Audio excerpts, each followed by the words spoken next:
This podcast is a member of the Voices of Wrestling Podcasting Network. Visit voicesofwrestling.com to hear the rest of our great podcasts, as well as show reviews, columns, opinions, and updates across the world of wrestling. Competition starting to get thick, it's a click, so I hope you work your A game. A man, no rain from the track when we unite and spit. This is an A game, better bring your A game. Competition starting to get thick, it's a click, so I hope you work your A game. A man, no rain from the track.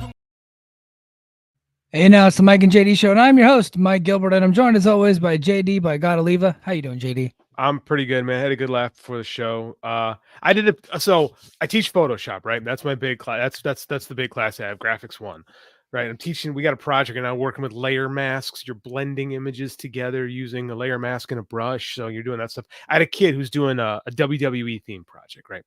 And he goes, Mr. Oliva, can you come check out my project? So I do this all the time with kids. I go to their desks, I look at what they're doing. And he's kind of doesn't get the assignment. So I'm like, all right, so I grab his mouse. I'm like, all right, man, let me show you. So here's what we're going to do. We're going to move Roman over here. Then we're going to take Bianca, move him here. We're going to take Cody and do this and da-da-da. And he goes, do you watch wrestling? And I said, do I watch wrestling? You need to Google my name and pro wrestling. Yeah. And you'll get it. And then I came back to his desk and he goes, the Mike and JD show? Oh. And I gave him a wink and I said, don't listen to it. I'll get fired. So he laughed. So yeah, I outed myself in the middle of class today. Does he have $5 for Patreon? That'd be weird. He can't show up for class on time. I don't think he's got money for anything, quite frankly. Oh, that's funny. That's funny. How are you? Good, man. Good. So I've had a weird week because like this baby is coming any day. And because of that, to prepare, the bosses stopped giving me stuff to do.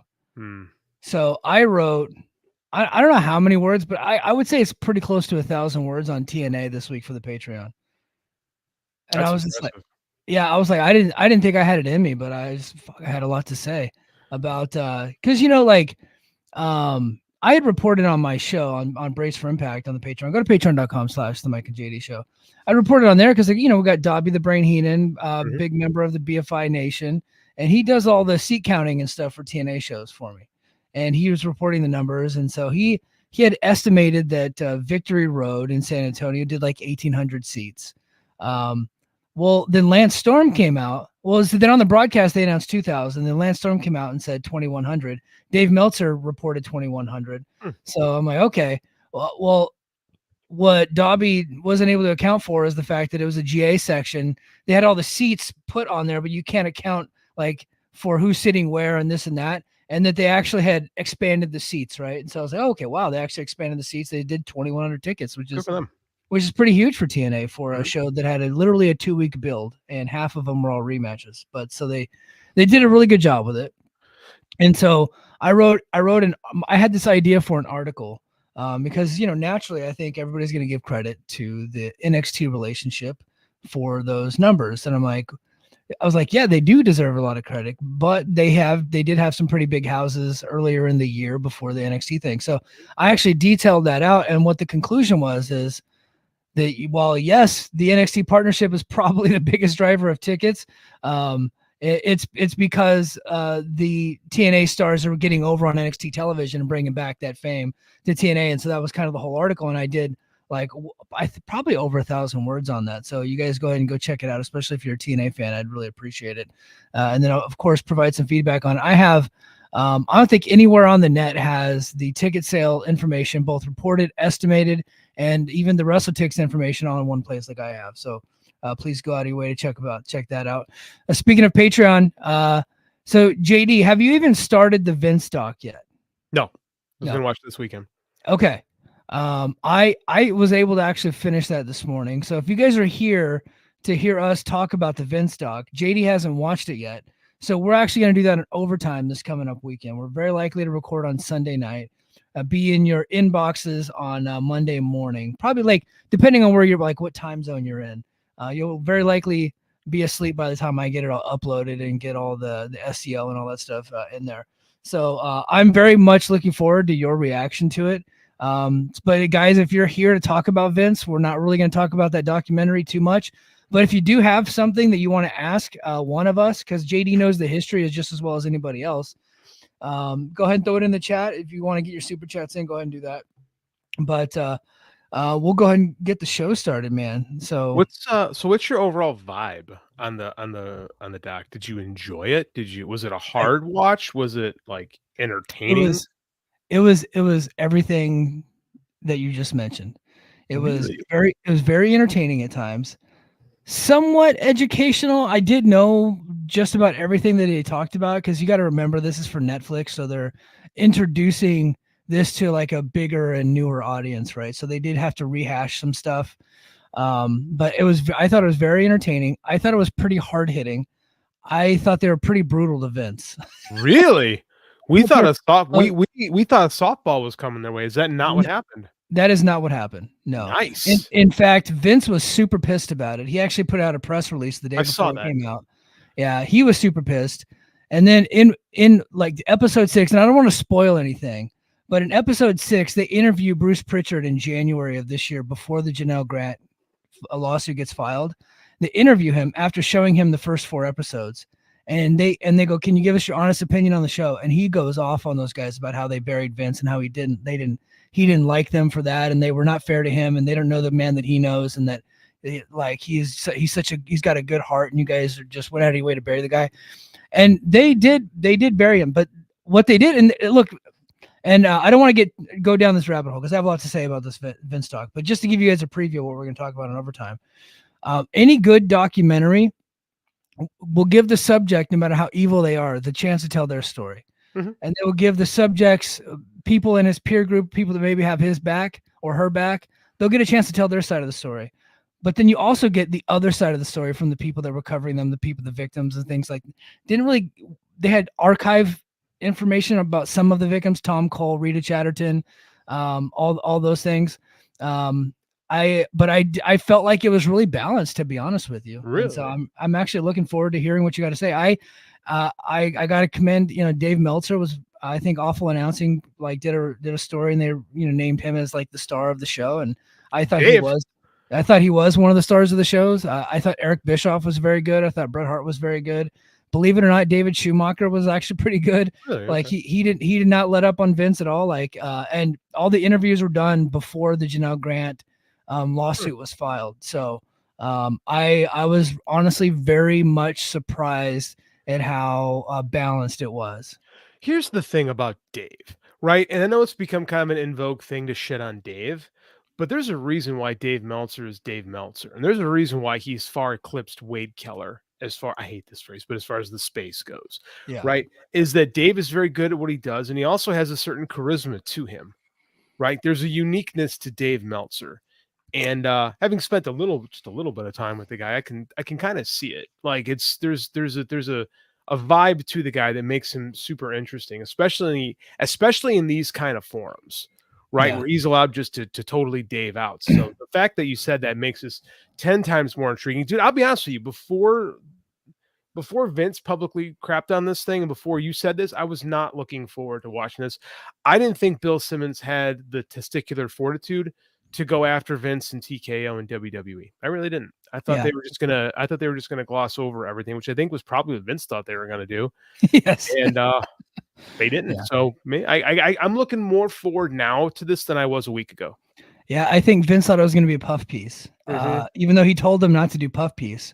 I think he thought that he was gonna get away with it. I think he had handlers in the room with him, helping him, Paul Heyman being one of them, to kind of feed him answers and stuff so he doesn't get himself in trouble. And he still got himself in trouble. So I don't want to reveal anything because I don't want to spoil anything for you. I'm very much looking forward to hearing your thing. There's one thing that they didn't do that I wish they did do. And I will tell you that as soon as you're done watching it. And I think we'll be on the same page. Okay. By the time you finish it, you'll be like, yeah, I think they missed this. Okay. Now it was a 6-hour documentary. It probably could have been 15 hours, to be honest with you. Vince McMahon. Yeah, well, it wasn't only just Vince McMahon. It was like the history of the WWE from the Vince McMahon era on. I mean, you have to do that. I mean, the life of Vince McMahon is the history of WWE. Like the two are one and the same. Yeah. One of the takeaways, other than the fact that I thought it was a really good documentary, one of the takeaways that I had early on in watching it was the thing that I loved growing up is very fucking creepy. Just like it's like you just and I already knew the stories, but then you see them play out again, and the way that they edited it and the production quality that they had, and then hearing from some of the people that were involved, she's like, oh my god, what a scummy fucking business that we love. So what you're telling me is this isn't going to push me back into watching WWE wrestling. No, and I think some people thought that that was the aim of it. They didn't do that. So, in fact, which is weird from given that WWE is going to be on Netflix going forward. But to be fair, this documentary was probably completed before the Netflix deal was even set. So so it was mostly completed. They ended up adding stuff afterwards, but yeah, it was already in the can, ready to go, and then they kept having to extend it out. So, but they did talk about the WWE signing with Netflix after Vince had left. So, yeah, I mean that's the WWE playbook right now. Is bad man gone. Bad man gone. Bad man gone. We're good now. We're fine now.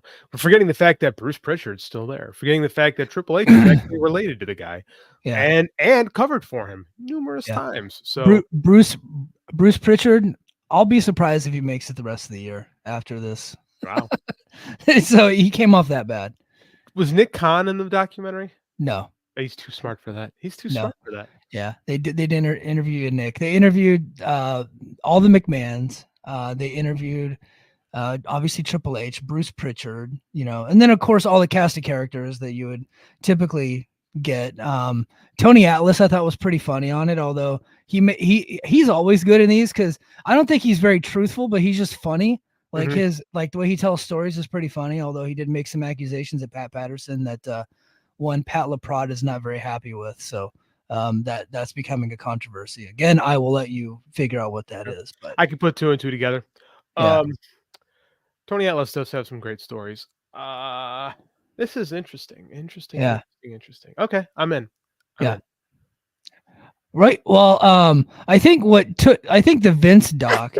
Sorry, bless you. I think the Vince doc took a little bit of the shine off of Grand Slam a little bit, but that was a pretty big event. I thought it was a pretty decent show. I didn't think it was as good as some of the other Grand Slams. They did have a really good match on it, but it just didn't feel as big as the previous ones. I mean, of course, the attendance is down a little bit, but I mean, it wasn't. I really like the Nigel Bryan match. Me too. To start with, I think it was cool to see that Nigel, a guy who had his dreams taken away from him a decade ago, a guy who it's such a great story. This is why I kind of brush up people say, well, I don't tell stories in AEW. I'm like, the Nigel McGuinness thing is great. Like he's jealous, like him and Bryan were peers. Like they were 1A and 1B for the longest time. And then Bryan became a superstar and Nigel had to retire. And like, that's like the best foundation for a bitter villain, right? Yeah. I thought it was great. Like, and I thought, and to see that Nigel still has it, like watching them just exchange wrist locks for like 3 straight minutes. I'm like, these two are having the best time doing this. I'm like, they are loving life so much right now.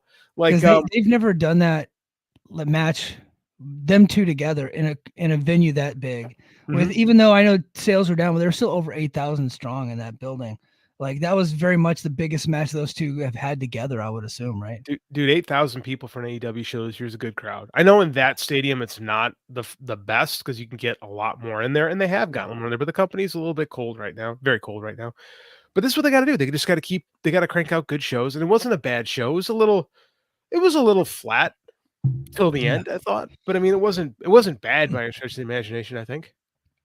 Yeah. I know. I didn't think it was a bad show at all. But I like you, I really liked the Nigel McGuinness, Bryan Danielson match. I was not a Ring of Honor guy. So the first time people are going to start logging out and probably blocking me on Twitter when I say this, but the first time I ever saw Nigel McGuinness, you're the TNA guy. He was Desmond Wolfe. I knew you were going to say that. Yeah. Yep. And then I ended up going back and watching some of the Nigel McGuinness. I was like, wow, this guy's really fucking good. He is really good. And then when he signed with WWE, I was hoping that he would actually get to wrestle there on NXT, but he ended up just being their announcer. And for my money, he's the best play-by-play announcer that there is right now. I don't think there's anybody better than him. I happen to be a fan of Wade Barrett. I think he's pretty good anytime I hear him.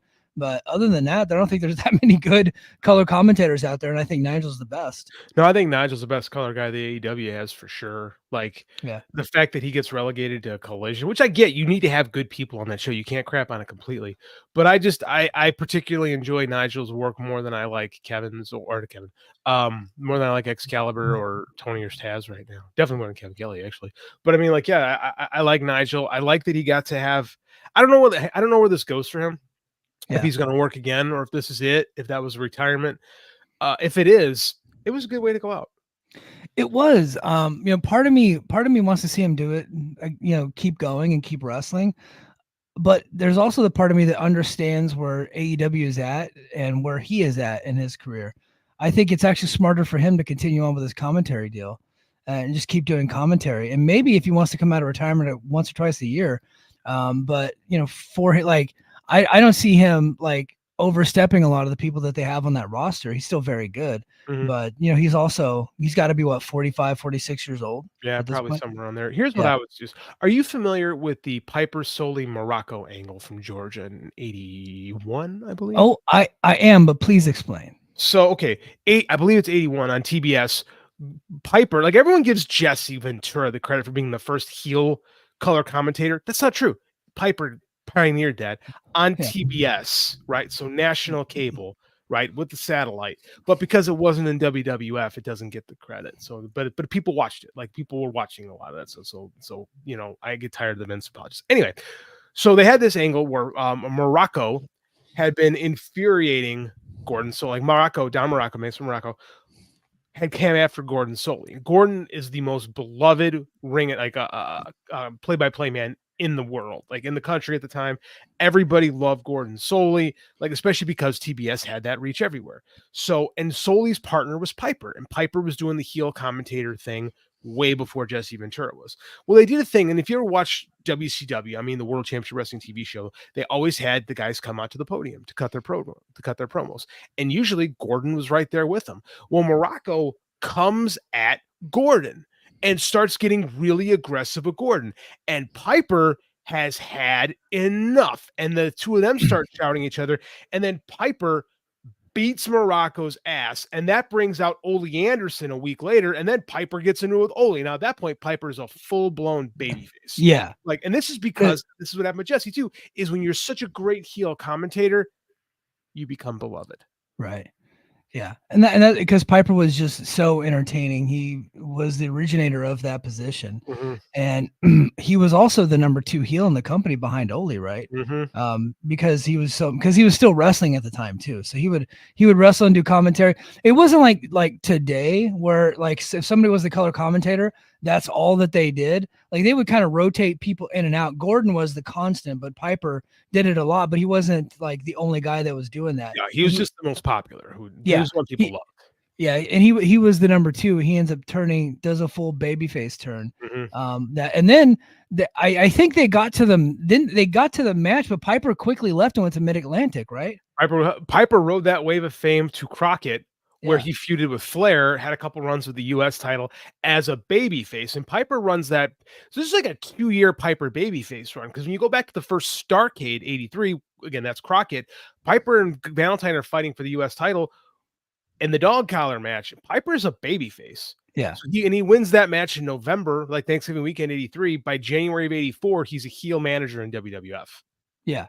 Right. Because they had seen him on TBS the year prior. It was like, we could bring that up here and get that over, and sure as shit they did. Of course, Piper was one of the all-time great guys on the microphone. So my thought is, you could do that. Now that you've established that Nigel could come back, yeah, you can do that. You can absolutely do that with Nigel. And I think because people know and like and respect Nigel, I think if you reran that angle, you could do something really cool, because they haven't done that in AEW, really. No, they did it a couple of times in WWE. I think they did it with Taz and Jerry Lawler one time, which I think did get over, but just Taz couldn't go anymore at that point, so I don't think they ever did much with it. And launched Taz's announcing career is what it really did, what that whole angle really did. Yeah. Yeah, that's really all they did. But you know, in the close of the match, he was tapping out and he was saying thank you, thank you, thank you. But they bleeped it out, assuming he said fuck you. Fuck you. Which honestly, for the censors, like great assumption. Yeah, I Like get it. so, I mean, you. It's very easy to make that, because who says thank you after being in a submission? Like the yeah, fuck you makes much more sense. But it's knowing that and knowing the story behind it, where Nigel, it's very Balboa, right? yeah, It's very Rocky Balboa. He just wanted one more round. He wanted one more shot at the champ. yeah. One more time to prove that he could. And it was a 30-minute match. It was a good 30-minute match. So It was. I think It they could do wasn't. It wasn't like the modern style that you would no, normally see, and that's honestly that's why I liked it, me too. because it was more of a throwback Mhm. type of match to a different era, kind of the era. You know, I'm not going to say his name. I'll say Fit Finlay. I won't say the other guy that also wrestled kind of like Fit Finlay, the Canadian guy that did the horrible things. But it kind of reminded me of one of Oh, those types of matches. You know what I mean? As opposed to what we ended up seeing like 10 minutes later, your typical AEW match, where you get four guys doing every fucking move in the arsenal and kicking out of everything and just making the crowd go crazy. It was a completely different match, and I really liked both matches differently, because of how different they were, and I thought they were both awesome. I think this is the strength of AEW, is the willingness to do different styles of matches in the same show. One of my issues with WWE is everything feels very formulaic, and that's what they want. They want guys to work that WWE style. They have a whole developmental territory because of it, because they want you fitting what you do into their style. What makes AEW cool is you do get the typical AEW high fly, high spot style. Then you're going to get some lucha. Then you're going to get some brawling. Then you get some garbage wrestling. Then you're going to get some mat stuff. And then you get this thing, which is essentially, I kind of looked at it as like a World of Sport throwback a little bit, like definitely Yeah. inspired by the World of Sport stuff. And then it kind of evolves into like that mat-based Ring of Honor early 2000s style that Bryan and Nigel were known for. And like it was pretty great. They did a callback to the spot where they did the spot where Nigel gets his head busted open, but this time Nigel was smart enough to take it on the shoulder and not on his face like an idiot. So it was like I saw I'm like, if Nigel does this again, I'm gonna reach through my TV and hit this man. He was smart enough to actually work the headbutt this time. Like, okay, so we've seen some personal growth. If he headbutted the ring post, somebody from AEW, like one of the referees, would be like, "Well, we shaved the ring post down. It was completely safe." Honestly, they probably would do that. And now that you've spoken that into the ether, I'm sure someone is listening in the room, and that will be a thing. Yeah. But I really enjoyed the match. I do think that we have another interest in Nigel. I do think they should plot that out at some point and do the Piper angle with him. So, suggestion. What'd you think of the Young Bucks versus Fletcher and Osprey? Hot take? Yeah, I'm bored with the Young Bucks, man. so am I. Yeah, I watched the match. I very much enjoyed the match. I agree. Don't get me wrong, because when they wrestle, they're still the best out there, right? Mhm. And of course, Kyle Fletcher, and we already know what Osprey is, but Kyle Fletcher, this motherfucker, he is a He can star. go. He Yeah. Tony loves to beat people before he pushes them. So I do think they're going to do something big with Kyle Fletcher, and I think they should. The kid's immensely talented. Yeah. I just can't get invested in a Young Bucks match right now. Same here. Like I said, it was a really great match. You can give it all the stars you want. They don't matter. The shitty part is I did not really care about the outcome. Nope. I didn't care going into it, but I still very much enjoyed it, if that makes sense. I'm the same boat. I can look at it and I can go, this is a good match, technically speaking. Like, it's enjoyable. The crowd's into it. I'm so cold on Matthew and Nicholas Jackson right now. I found myself playing with my phone a lot of time in that match. Like, they had a hard time keeping my attention span, to be honest with you. And I love Will Ospreay. I don't know, when the Bucks show up for stuff lately, and I'm not trying to be Jim Cornette or anything like that. I just have a hard time being invested, because I think this whole elite run the company thing completely petered out and it never really made sense. And I don't think they're doing a very good job with this, quite frankly. Yeah, I feel the same way. And not only that, Jon Moxley is coming in with his new version of the BCC and is doing a takeover much better. Much better. Than what the Young Bucks and Okada were doing. Mm-hmm. And so that's the interesting storyline. No matter what they do, just no matter how many things they kick out of, I really just don't care at this point. I've seen it, man. Like, I've seen it before, and I know the Bucks are trying to do something else, but I mean, like, at the end of the day, like, some guy wrote this big article, and I think it was King of the North actually tagged me in this. and it was like this big thing of why he just can't get into Kenny Omega matches. And I'm like, this dude's crazy. Yeah. Like, but everything he said about Omega, it's like, that's how I feel about the Young Bucks. Yes. Yeah. So maybe the guy is not crazy. Maybe he's seeing something that we're just not seeing. I didn't read that, by the way. There's too many words. But Oh, far too many words. And he wrote it. It looked like he wrote it on a Smith Chrono typewriter. So, Yeah. I mean, like, it was, I mean, fine. Everyone can have their opinion. I'm not pooping in a guy's opinion. I'm just saying, like, I think Kenny Omega matches are great. I think Kenny Omega does get people emotionally invested. Those Kenny Omega Jon Moxley matches had heat, were fun, were awesome. We saw what he did with Moose and TNA. Like, I think every time Kenny gets in the ring, it's something special. I don't feel, and I used to feel that way about the Young Bucks, but I just don't anymore. They're so stale. Yeah, they are. Speaking of the Young Bucks, transferring heat has a good point. Let's go ahead and talk about this right now. So after, I guess the next morning, after the match was over, they're traveling. And guess who they run into? This guy, one of the stars of the McMahon documentary. All Elite Wrestling's Shane McMahon. Shane O'Mac himself. I mean, they're teasing it so much, like you would think it's got to happen, but then there's a part of me that's like they're teasing it so much because it's not actually going to happen. It's possible. I mean, that's actually right up their alley. Yeah. You know, that's actually something that they would do. I don't know, man. I mean, like, I was more open to this than most people were, but I'll tell you what threw me. That's the next big surprise that we had on the show is surprise, quote unquote, is the arrival of MVP. And I assume the Hurt Syndicate, I think they're gonna call Hurt him. Syndicate, yeah. Yeah, I mean, like, and I like MVP, you know, like Me too. we're TNA guys. MVP's a great promo, great story about a guy who got his life on track and, you know, fixed everything. So, I mean, like, I like his story. I think he's very talented as a manager. And I love having managers. I like the idea of him and Nana having issues over Swerve. I'm like, oh, you know, that makes sense. That's good. But I'm kind of like, do we need to do this again with Shane? Like, it's still a WWE guy coming in. Like, yeah. And look, and I think we used to say this on our old TNA podcast. I try not to discriminate against somebody based on where they used to work. Right. Like, I think that's weird. However, it's getting really bad in this company where they're just continuing to take acts off of the other show and try to freshen them up a little bit and bring that act over. Especially if that act had a grievance against their former boss. So they kind of want to get some of that attention on them. But I'm like, you guys really you're focusing on the wrong people. Like, MVP is like almost 50. Bobby Lashley is almost 50. Shelton Benjamin's almost 50. And you're going to bring 3 guys who are getting close to having their AARP cards. That doesn't mean they can't go. They still can. I think Bobby Lashley looks like he's 35. But the fact of the matter is they're just stale acts from the federation that you're bringing over on your TV show. And you're going to be taking TV time away from some fresh faces that maybe you should be really getting behind to push forward. Because I'm telling you right now, MVP and Bobby Lashley, as much as I love them, they're not going to draw a single dollar for AEW. It's just not going to happen. So essentially, you're just going to be bringing them in, and it's going to be a net negative.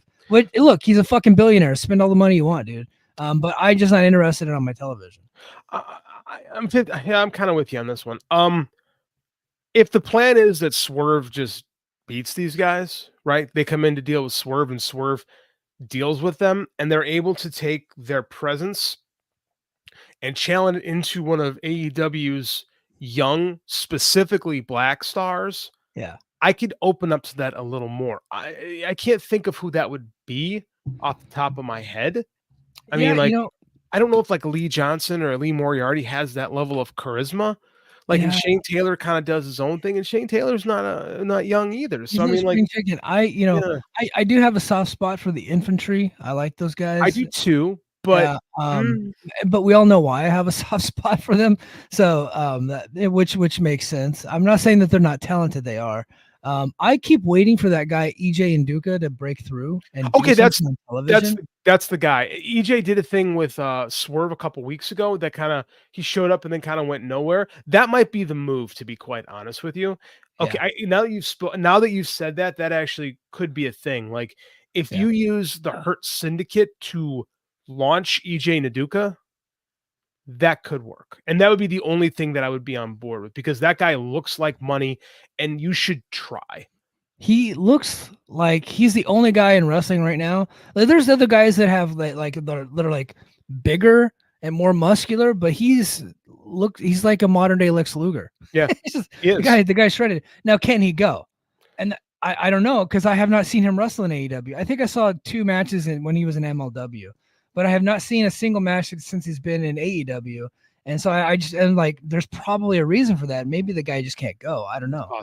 It's possible, but you should still try. Like, just look at the dude. Like, a guy who looks like that deserves a crack. I mean, I'll be honest with you, they gave it to Jade for a year. They did. Like, they tried really hard with Jade. She wound up getting springboarded to WWE, and she's not what we were all told it was going to be, but she's doing fine. You know, she's fine. So I think that you should try with EG, because I mean, like, I think that this company looks down upon star presence sometimes in favor of work rate. And like, if everybody has work rate, then nobody has work rate. You know what I'm saying? Like, I think that you need some. It's okay to have some guys that are body guys, you know, that can do something. Like, it's the thing we talked about with Sid a couple weeks ago. Yeah, he didn't have to be a work rate guy. Let him fill a specific role. Let him be, you know, like Sid was like, he's your crazy guy who's a bad motherfucker, and he doesn't need to have 30-minute classics, you know? I'm okay with this. I'm okay. I mean, like, that's kind of thing people like go, oh, they dropped the ball with the Wardlow. I'm like, I don't know. Wardlow really wasn't that good and didn't have much charisma.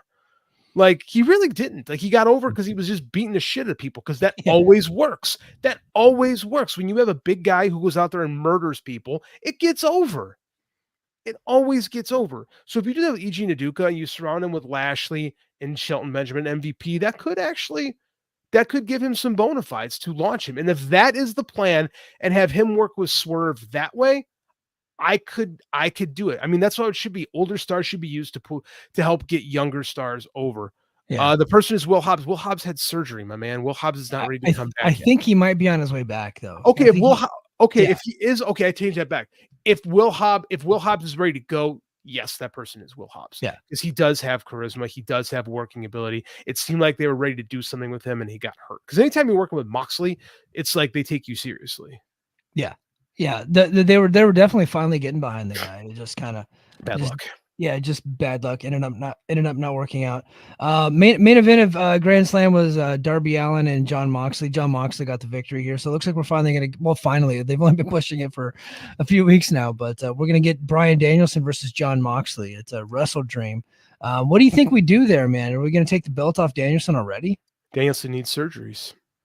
Yeah, but I was like, I thought they would probably drag that out to the end of the year, because I don't know how true all of this is with how hurt he is. I'm sure he is hurt, but if he really needed neck surgery that bad, he would not have won the world title. I disagree with that. I think Bryan retiring as the world champion means more than Bryan just retiring, especially retiring in Tacoma, Washington. Yeah. Like, I think Mox is their hottest character right now. I think you need to put that title on Mox and build somebody. I think Darby is following in the footsteps of his mentor and is now the dumbest baby face in all of professional wrestling. But it kind of fits because he's Sting. He's Sting's mentee, and that's a move Sting would have pulled. So okay, I could accept that. And then again, I think that Darby's role right now is to have that constantly taken away from him. Like, get close, don't quite get there. And when he does get there, it is going to mean something. Like, I think that is the right role. I think Darby could get maybe the guy to take the title off of Moxley, but Moxley's doing something interesting right now. And I think you need to put him as and they have been. I think they just need to put him at the forefront of the show and let Bryan heal a little bit. And I think Bryan could work well too in coming in here and there. Yeah, he could be a special attraction coming in for a couple big shows a year, whether that be AEW or anywhere else. I think he's probably going to be sticking around AEW. I think he's going to stick around AEW because he's in the room. Him and Tony are tight right now. I think AEW just fits with his aesthetic of what he thinks pro wrestling should be more than WWE right now. And I honestly don't know if Bryan and Hunter are, simpatico. I don't think there's beef, but I don't know if they're like, boys. You know what I'm saying? Yeah, I've never heard him say anything bad about any of them over there. But you don't hear him say much about Triple H to begin with. Yeah. And I know they did have some headbutting over the years. Literally, they'd have some headbutting over the years where it seems like he will praise Vince, but I don't think I've ever heard him praise Paul. Yeah. Yeah, I don't think I've ever heard that. Yeah, let's see what else we got. Oh yeah, man, big news here. You guys in the chat, I really want to hear what your thoughts are on this. AEW almost lost one of their top stars. But thankfully, at the final bell, at the final hour, they were able to re-sign former AEW World Champion Saraya to a 1-year contract extension. Sean Ross Sapp revealed that Saraya had been in talks with AEW about her future, and the company had an option year on her original contract. However, it appears that the current agreement is a separate new deal. Saraya, she's sticking around, JD. We're not losing Saraya, guys. You can rejoice now. You can stop your prayers, and you can give them to somebody else. Tony is a loyal dude. You know, it's all like I never seen a man love his employees. And Tony, if you are loyal to Tony, Tony will love you forever. They did an angle with Kip Sabian last night. Yeah, I keep forgetting that guy's still there. I know. He's like he's just around. Like the White Sox had this guy named Minnie Minoso who played like from like the 50s. Like he played in one game from like the 50s to the 90s every year. He just stayed with the organization and they just kept him around. And like that's like Kip Sabian. Like I don't know why we're still making him a thing. It's like Tony is loyal to that first crop of guys that he signed. And we'll just like him and Sammy Guevara, they'll just keep those guys around and make sure they're employed forever. And for Kip Sabian, it's great. Don't rock the boat. Don't cause trouble. You got a job. It's like a Gorilla Monsoon and Arnold Skolin for Vince Sr. It's like the Gorilla stayed with Vince Jr. too to the day he died. So I mean, like there's people like that ingratiate themselves that are well liked that stay around forever. Look at we talked about Bruce Pritchard. Bruce Pritchard had to bring a gun to work to get fired. I mean, he did, and he made his way back eventually. But when I saw that her contract was coming up due, I just assumed they were going to let her walk because I just can't see the value in keeping her around. Like, I don't really think that she adds anything. I don't think that she fits with the company at all. But I don't know what this is other than the fact that, you're right. It's probably like Tony is like friends with her. And it's like, well, I don't want to see her like retire. So let me just keep paying this lady. Harley Cameron is with her, and she has proven to be quite talented. Like she's more talented than Saraya in the ring, personality wise. Like Harley Cameron is, and they had this woman under, and they're starting to figure out what they can do with her. Like she's really entertaining. Harley Cameron 25, 30 years ago would have been a valet and have been a very successful one. Yeah. So I mean, like she's talented. Like, but they're keeping Saraya around. I mean, like, I don't know. Sometimes you just like people, I guess. So he even hired Saraya's brothers. This transferring heat. Yeah, I remember. I don't know which brother. The guy got himself in shape. So Zach Zodiac. He's in Ring of Honor. I mean, like, Ring of Honor needs bodies, I guess, if we ever figure out what we're gonna do with that. The TV deal hasn't been announced yet. They have to be announcing it for the 5th anniversary, which is kind of something that we had heard a couple months ago too. But I was like, they can't possibly be waiting that long. And sure enough, they're still waiting. Here we are. I can't wait to stop talking about this TV deal. We've been talking about this thing for 2 freaking years. I just want to move forward. This is the first week in a while we're not going to talk about it. Although we just did it. Sorry. Daniel Garcia's AEW future is in question. The confidence surrounding Daniel Garcia re-signing with AEW isn't as strong as it was a month ago. Dave Meltzer of the Wrestling Observer Radio reported that the strong belief within AEW that Garcia would resign has weakened, though nothing is confirmed yet. His contract is expiring soon. Ibu from WrestlePura said WWE is horny to sign Daniel Garcia. I don't know what that means, but man, he's holding out for more money, man, and God bless him. Make the billionaires pay for you because whatever he's getting, I don't know that they'll get the return on investment. That's not to say he's not a great talent. He is, but this guy might be making big time dough coming up here pretty soon. For a mid-carder, it's impressive. I know WWE wants another win over AEW. I know all your WWE fans, they like to pretend like they don't care. They care a lot. Yeah. Because they were bitching about how much Tony offered them, and then they decided, hey, we really want. Someone just texted us that thinks Garcia might be leaving. We don't know. If I were him, I wouldn't leave. I don't think he fits into the NXT system. Honestly, his dance will get over. I'm telling you, like he'll do the dance, and it'll get over. But that's what he's gonna be, though. He's gonna be a geek, like a dancing fool. I just don't think he's got a small frame, and he's not Ben. What do they call Ben Carter? Nathan Frazier. Yeah. Like he's not a high flyer. He's got he's got some fire, but I don't know if I don't think he's particularly charismatic. I think that he showed a lot of heart and fire in that MJF match and showed that he could be an undersized babyface. But in the land of the giants, I don't know. I mean, Bryan Danielson proved he could do it, but Bryan Danielson, I think, I know for a fact, has a much bigger personality than Daniel Garcia. I don't know, man. I mean, like, I don't know. I really do think he would get over in NXT just fine. But that's it. Yeah.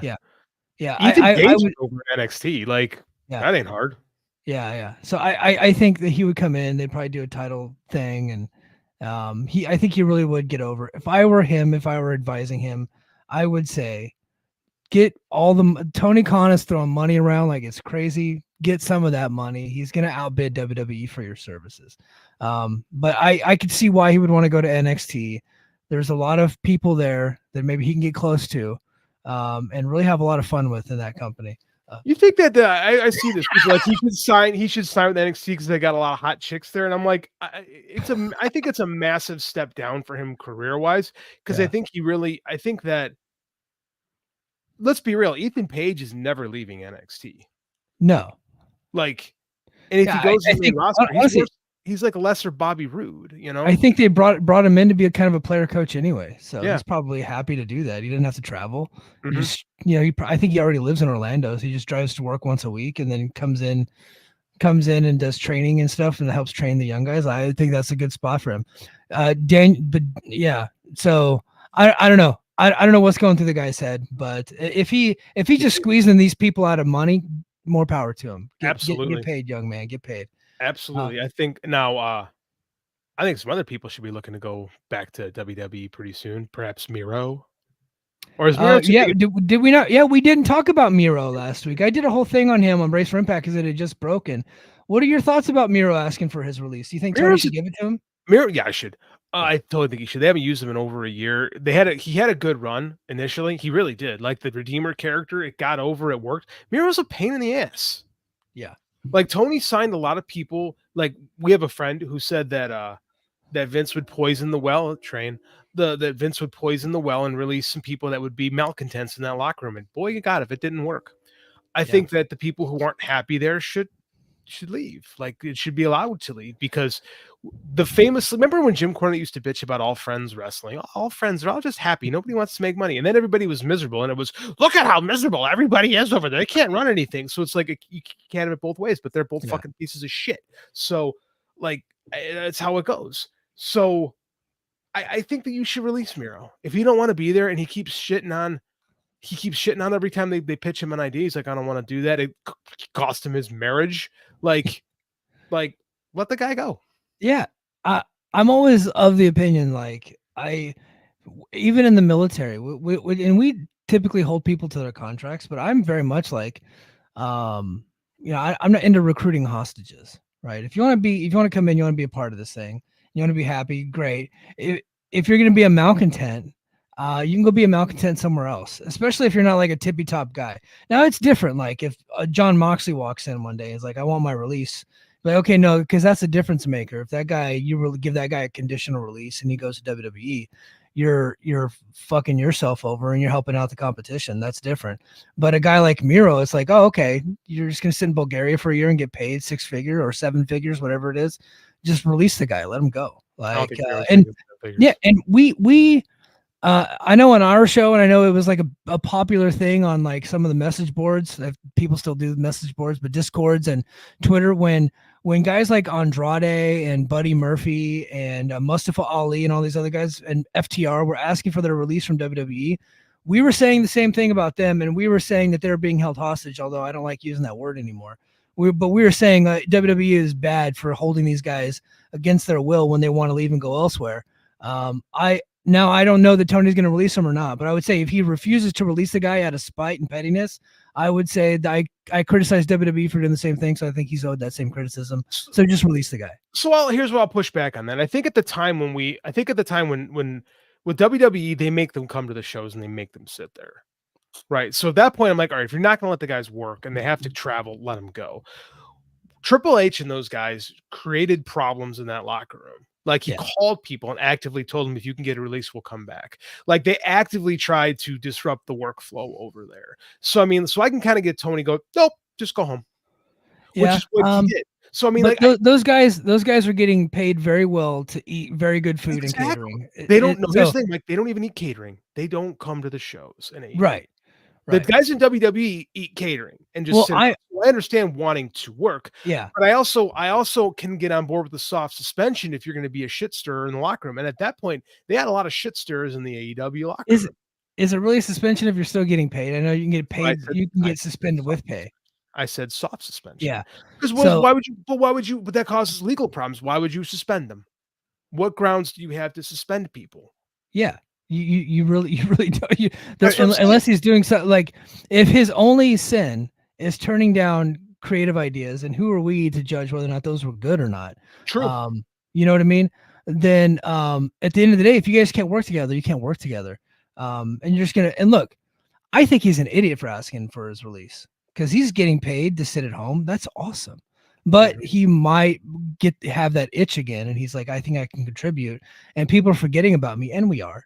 And so he leaked to whoever, probably Sav or somebody, that he's asking for his release. I think Tony should just give it to him, because I don't think I think it only does good for your company to get rid of a guy like that. At this point, I would agree with you. When they were calling people and saying, you should get your release, you should get your release, you should get your release, sowing seeds of discontent. Yeah. I at the time, and I said, it's the time, I said, no, screw him. Yeah. Because again, you had a real problem in your locker room. Now, all of a sudden, the locker room in AEW isn't so leaky anymore. Like, we have people in certain spots that aren't getting leaked information that they used to get. I wonder why that is. I wonder who could have changed. I wonder what cult of personality could have been stirring shit. Yeah. So, like, it seems to me there's not as many problems there anymore. Now, the company's a lot colder, so I mean, like, their mission was accomplished. Like, right? They took them down a peg. They did. They really did poison the well. They did. We're gonna send these assholes, Miro and Andrade. They didn't send Punk over there, but Tony willingly signed Punk himself. But we talked about that, how they had to do that at the time. Yeah. No. I 10 times out of 10, I would have done the same thing. And Punk's proven to be nothing but a hypocrite. Yeah. Like, Punk is nothing but a tremendous hypocrite. And he's shown it time again. Like, I'll never go back to WWE. I hate to, I've come back to professional wrestling, and everything was super rah-rah AEW until he left. And he's like, and it's the same stuff. Like, at some point, the problem isn't with everyone else. Yeah. Yeah. It's hard to make progress when you're carrying around a bunch of bullshit. Speaking of bullshit, Malakai Black's contract is set to expire soon. This is coming from one Raj Giri. Just breaking the story, so we'll take that one with a grain of salt. But apparently his deal, his new report suggests Black's contract that actually is set to expire early next year. AEW, this is according to Raj, is working hard to re-sign Black, and sources indicate that there is a significant interest from outside AEW. I wonder what outside AEW means, including WWE. Where his wife works. Yeah. Let him go. Yeah, I mean, like, I was surprised to see him sign Saraya, and then I wasn't surprised to see that this report was coming out that Malakai Black's contract was coming up. I was surprised that Raj is saying that Tony Khan is trying to re-sign him, because he's another guy. Okay, let's lesser extent. Hold on. Saraya we haven't heard bad news about Saraya. Saraya's been a team player and has been. We haven't heard any bad words about Saraya, so she just stinks. She's terrible, but she's probably well liked, and like, you want to have people around that are well liked. Like, this is a controversial statement on wrestling fans, but having good people around makes your work environment better. Like, sometimes people aren't great at their job, but they're generally enjoyable to be around, and they make work more fun. Maybe she's one of those people, and people generally like having her around. In which case, okay, I get it. Malakai Black ain't that guy. Like, that guy makes people miserable. So, now here's what I was going to say. Is Tony Khan actively working to re-sign him, or is that what Raj is saying, that that's what Malakai is telling him to up his value to WWE? Yes. Like I said, the report come from Raj Giri.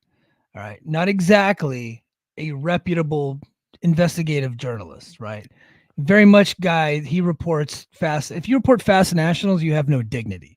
Right, like, he's a gentle guy, and he's probably helping out Malakai Black here to up his stock. Remember when our old boss texted us, I can't believe Raj hasn't blocked you two yet? Yeah. So yeah, Malakai looks like his deal is coming up. Who knows what that's going to look like? AJ Styles' WWE contract is expiring soon. Many within the industry believe his contract set to expire either later this year or early in 2025. This is according to Fightful Select. He said Styles may be considering his next step, with AEW rumored to be a potential landing spot. Again, AJ Styles, one of my all-time favorites, also pushing 50. Looks great for 50. Yeah. He's got some science going on there. Those creams you rub in your body, like they really help. I love AJ Styles. He's one of my all-time favorite wrestlers. Like I remember 2016 when he debuted in the Rumble, it was like a massive moment as a fan. That was one of those moments that as a fan of pro wrestling, you felt like vindicated, like, oh, they get it. They signed one of our guys. He's had a solid career there. If he decides to leave, cool. He had nothing to prove. I don't want him in. If this is 2019 when the company started and they almost signed AJ, we've heard those stories. Yeah. Different story. Now, yeah, it's like, again, it's the Bobby Lashley thing. I love Bobby Lashley. Me too. I want something different from AEW. That's why I started following the company, because they were going to do something different. Now, are you going to tell me that maybe I can get a Bryan Danielson versus AJ Styles match with the governor chip off, and not being overproduced by some hack? Would I be into that? Of course I'd be into that. But I just don't know that this company, that's the direction this company needs to go in. Now, I'll say this. When they have brought in WWE guys, very rarely are they pushed, like these guys, very rarely are they pushed to the top. You could say they want something different. Dude, I watched Swerve Strickland and Adam Page stick needles in each other. Like, that's different. Like, say what you want about AEW. That is not WWE. So, I mean, like, and the guys that have had success in this company transitioning, your Jon Moxleys, your Swerve Stricklands, guys who are willing to reinvent themselves and do something different. Even Chris Jericho to an extent. Adam Copeland even, right, came in and we were kind of before he was an idiot. I thought he was having a tremendous run in AEW. He at that point in the company before he got it, he was probably my favorite guy to watch on AEW TV for a while there, because he really had found a new gear in himself. So I don't want to crap on everybody that wants to come over here, but I mean, like, a lot of miles on AJ's body, Mm-hmm. Yeah, and again, it's just another guy pushing 50 coming into the company that's already got probably too many people. Now, I'm not saying, like, business wise, Tony shouldn't be signing all these people. It's his money. He's getting ready to sign a new TV deal. He has the money to do it. So have fun, get paid, talent, whatever you're gonna do. I'm just like, I just don't know that. I don't know. This isn't what I want out of Dave. I agree. Now, I don't think I'd rather him go around the indies and find young, fresh talent that's exciting. I mean, they do have young, fresh talent that's exciting. Like, they just signed Michael Oku, who we haven't even had a chance to look at yet, right? No. So there are young, fresh guys. Like, Hologram is over with the AEW fan base. Like, people dig that guy. So, I mean, like, they do have those guys. You can't push those dudes right away. So, I mean, like, I do think they are doing that. And and I get why they need TV ratings. So I get why they want to bring in some of these WWE guys. I understand. I don't think they have too many guys, because they do cycle people in and out, right? There is, like, not necessarily an off season, but guys disappear for months at a time because that's the way he wants it. Like, we have to just accept the fact that people are going to disappear from AEW TV and they have a next man up, AEW TV, and they have a next man up attitude. Like, that's just the way this company goes, right? They do work in time off for almost all of their featured players. So I do think it can work in that regard. Now, here's what I would want. If you're going to bring AJ in, bring him in for like a 4-month run and let him put over Will Ospreay and a big pay-per-view. And then he gets to ride off into the sunset. I'm okay with that. I don't want to see a 5-year deal with AJ Styles where he's taking TV time away from Kyle Fletcher or Michael Oku, something like that. I think they should do more of that. Kind of like what TNA would do. Yeah. They would bring, like how they brought in Jonah for 6 months and then he went back. and then they would bring in other people for like 3 or 4 months at a time and sign these short-term contracts. They give them a push to the main event, and then they would just leave. We just got a text from a friend of ours that said All Elite Witness Protection Program. Yeah. I like that. Yeah. All right, guys. Hey, that was all the stories that I have. So let's go ahead and go to the chat. I have not gone to the chat very much tonight. The chat was not really booming all that much, but John Muse is in the chat. Oh, hey. Which the Piper face turn came right after someone stabbing him because of how much heat he had. Piper got stabbed a couple times, didn't he? I'm sure he did. He probably got stabbed once and like it was a flesh wound, but told everybody like I got stabbed 36 times. For wrestler stories, yeah. That wrestler stories are oftentimes old fishing stories, which you're gonna like when you watch the Vince doc, you're gonna get the typical every Hulk Hogan story you've ever heard. And then he finally told the truth about something one time. Finally, he revealed the truth on something that we've known forever, but he has been denying it, and he finally admitted to doing something dastardly in the documentary. Spoiler. Spoil it? Okay. So I can't remember if it was episode 2. Episode 2. Hulk Hogan admitted that he was the one that ratted out Jesse Ventura for starting a union. Oh, we all knew that. Jesse but he never admitted it. Yeah. He denied it for 40 years. I believe Jesse. Like I just did. I mean, Jesse's crazy, but like that made perfect sense when he told that. So yeah. Let's see. Name cannot be blank. I like the idea of running Morocco Piper angle. Hell, I thought that they should have ran the Funk Flair angle to get to this match. Well, they ran the Funk Flair angle for Moxley and Danielson. Like they did that, so they're doing that. You can't blame them for not running the Flair Funk angle. We're in the middle of it. Yeah. Transferring heat. I hope we get the what was it called? Thunderdome match where with a caught on fire, Muta had to put it out with the mist. That's one of the coolest things I've ever seen. Yeah. You ain't the only one tired of the Bucks. The match didn't pick up until Ospreay got in, and then the no sell, no kick out got the crowd. Yeah, I mean the crowd was all over for that stuff. They love that stuff. They eat it. Crowd loves that. People love kick out of 2. Kata. I don't know how to pronounce your name, sir, but did you guys watch the McMahon documentary? I actually was able to finish it this morning. We will be talking about it on patreon.com/the Mike and JD show. We'll do a full review.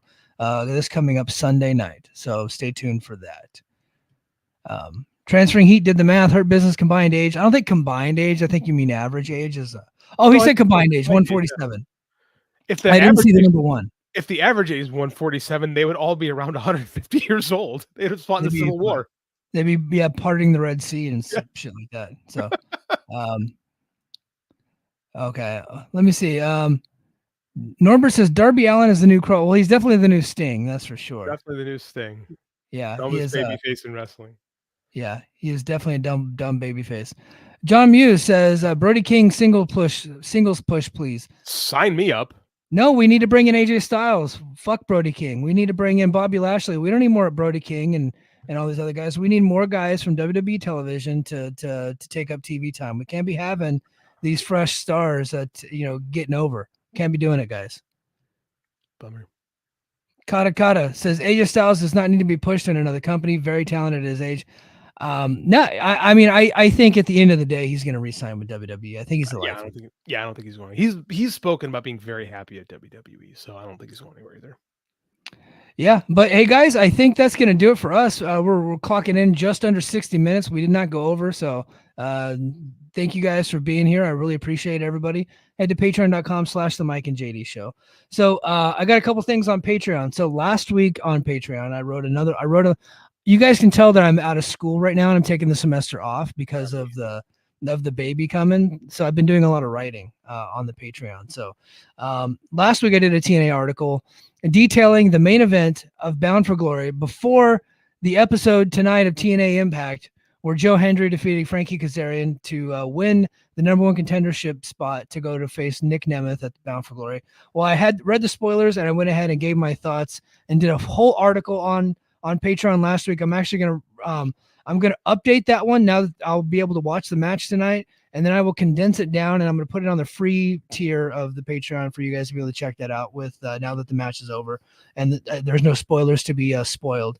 I also, like I said, I opened the show with a full-blown attendance recap of TNA's 2024, detailing their resurgence both before the NXT partnership and after the NXT partnership, and you can see where that big jump is, and I'll tell you what the turning point of the entire year for TNA was. That's on patreon.com/the Mike and JD show. I'll also be back with Brace for Impact this Saturday morning, recapping tonight's episode and whatever news breaks. TNA had tapings this weekend, Friday and Saturday in Spartanburg, South Carolina, but it got hurricaned out. So they had to postpone the tapings to Sunday, Monday. So we'll see if they actually get to those tapings. I don't know how that's going to work out, but I hope everybody stays safe over there in the hurricane, eye of the hurricane there in South Carolina. JD, you got anything for us before we head out? I am so tired of grad school. Yeah. Well, once JD's out of grad school, hopefully we'll get some more stuff coming to the Patreon. But until then, and until this weekend, JD and I are out. Mahalo.